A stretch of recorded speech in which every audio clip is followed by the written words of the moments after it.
All right, everybody, welcome to the channel. Andy with Andy's Auto Care Plus.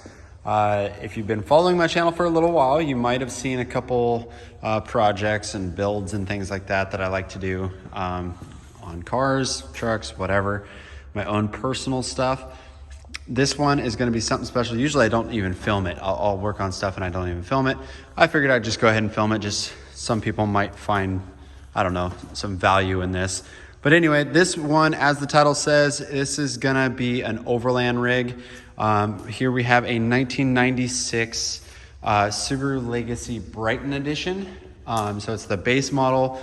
I actually kind of wanted that because there's a little less stuff. A couple of unique things about this car. As you can see, it's actually pretty clean. I haven't done any polishing work or anything like that. I am gonna go through and I'll polish it. I've done some test spots on it here and there, but the cool thing about this car, if you know anything about Subarus, you know they last a really, really long time, right? So one thing about this is it's only got 90,000 miles. It was a little old lady owned, which is fantastic. I got a pretty good deal on it, as I thought. It's pretty dirty, obviously. I haven't done any cleaning on the interior. I thought I got a really good deal on it until when I got it back, it started a really nasty ticking noise in the motor. Come to find out, the dealership I got it from, it was just a small little dealership.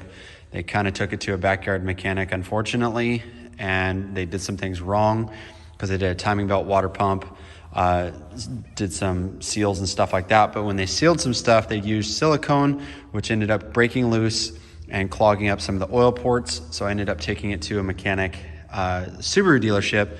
And after 3 weeks of a hassle, that's another story, but they finally got it back to me. Sounds great. They ended up putting all new seals, all new, so it doesn't leak a drop of oil, which is hard to say with a Subaru. But valve covers, they replaced the timing belt again because oil had leaked onto it. So it's got camshaft seals and all sorts of stuff. So anyway, I'm gonna get this thing ready for turning into an overland rig. And what I mean by that is we're gonna end up putting a rooftop tent on it. I'm putting a lift on it. I have a Moab trip coming up in June, so I will film some of that. So if you're new to my channel, make sure you hit the subscribe button so you can catch those videos. I'd love for you guys to tag along on this journey, and I will try to document what I can, especially with the build on this. I already have some parts lined up for this. I'm putting Forester struts under it to lift it up. I got some tires and wheels that I'm going to be doing for it.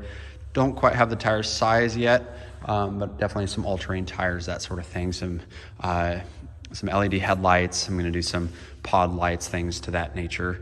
But yeah, pretty exciting stuff. I've had one of the, actually this is my third one of these. One of them I did lift on the Forester struts and it looked really, really good because it was bigger, I would say. They're not small at that point. Right here, they just look like a small little granny station wagon. So it makes sense that a lot of older people drive these and drive the heck out of them because they're just so bulletproof of motors. So anyway, it'll get it up higher. We'll get this thing cleaned up. So tag along with me. I'd love for you guys to be watching. Let me know what you think of it. If you are a Subaru owner, I'd love for you guys to give me some pointers on this build. If there's anything, if you're watching this and you're huge into overlanding and things like that, I'd love for you guys to leave me a comment down below on some stuff I should be bringing, that sort of thing. I've done it a little bit, but not a whole lot, so I'd love some pointers. Anyway, guys, I appreciate you guys watching. I'll try to keep these videos pretty short and do it as a several part series, that sort of thing. So dropping videos every few weeks for this one in particular, for this build. I'm really gonna try to actually document it this time because like with my Geo, you can kind of see through the window out there. I didn't film a lot of stuff on that, unfortunately, and I've done tons of things to it. So I'll try to hook people up with this video. So anyway, I like to keep my videos under 5 minutes. So we're almost there. So I appreciate you guys all watching this. Like I said, leave me a comment down below with your ideas and things like that, suggestions and that sort of thing. So anyway, guys, I appreciate all of you. Thanks for watching. Peace.